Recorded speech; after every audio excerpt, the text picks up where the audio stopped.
Question says the position of a particle along a straight line is given by x equal to t cube minus 9t square plus 15t in meters.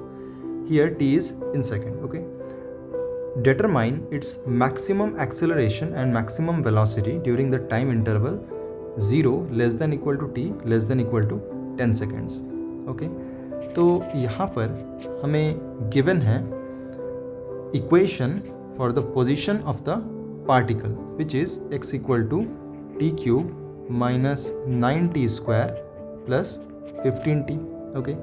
और यहाँ पर हमें पूछा जा रहा है कि in the interval 0 less than t less than 10 seconds, मतलब कि टाइम t इक्वल टू 0 से लेके t equal to 10 seconds including 0 and 10, इनके बीच में हमें बताना है कि पार्टिकल का मैक्सिमम एक्सेलरेशन और मैक्सिमम वेलोसिटी कितनी होगी.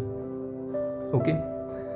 तो सबसे पहले to find the velocity of the particle हम क्या करेंगे, we will differentiate the equation for the position of the particle. Okay, so this implies v is equals to dx upon dt, which is equal to 3t square minus 18t plus 15, and acceleration is equals to क्या होगा, it is dv upon dt, which will be equal to 6t minus 18.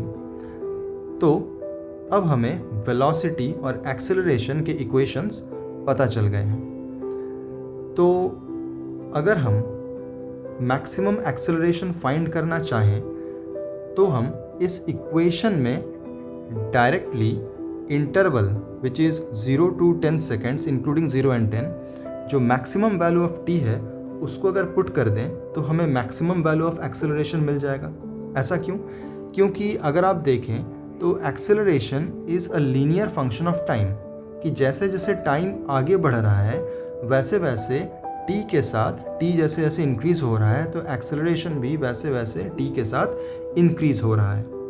तो eight t equal to 0 अगर आप देखें तो acceleration कितना था, obviously minus 18 metre पर सेकेंड स्क्वायर. सो ये रिटार्डेशन था. फिर t इक्वल टू 1 सेकेंड पे एक्सेलरेशन कितनी हुई, which is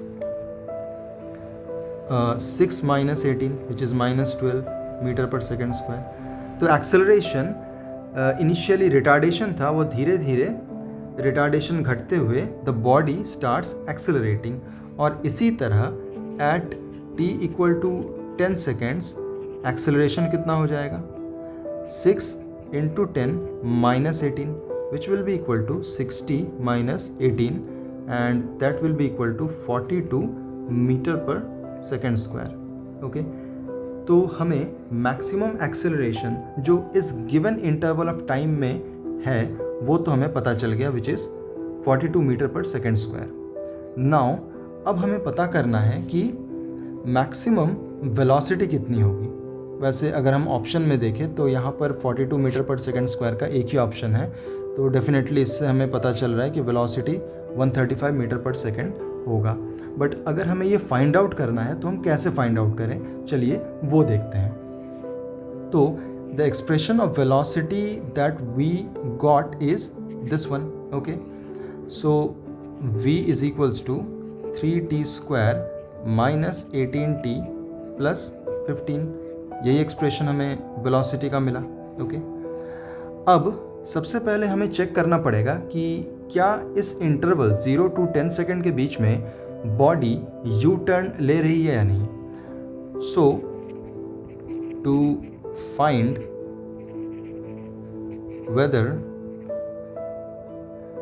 the body is taking a U turn, हम क्या करते हैं, we put v is equals to 0, कि जहाँ पर बॉडी यू टर्न लेगी वहाँ पर वेलोसिटी की वैल्यू 0 हो जाएगी. Okay. So let us put v equal to 0 in this equation and see what value of time comes out of the equation.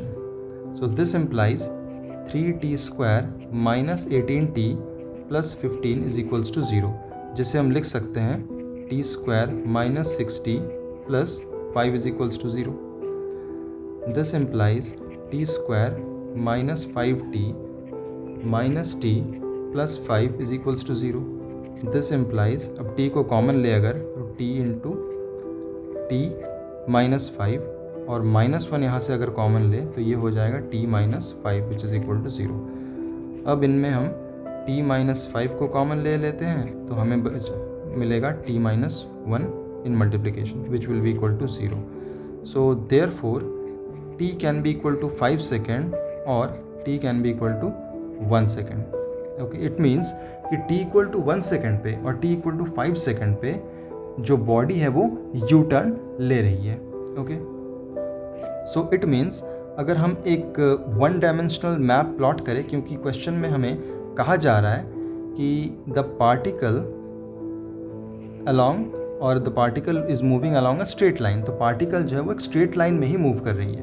Okay, so let us suppose कि ये हमारा t equal to 0 time है, तो t equal to 1 पे particle ने क्या किया कि इसने यू टर्न लिया, तो समवेयर कुछ ऐसे इसने टर्न लिया. फिर ये चलते चलते यहाँ पर कुछ suppose t equal to 5 second पे ये इसने फिर से यू टर्न लिया और इसने ऐसे मूव करना स्टार्ट किया.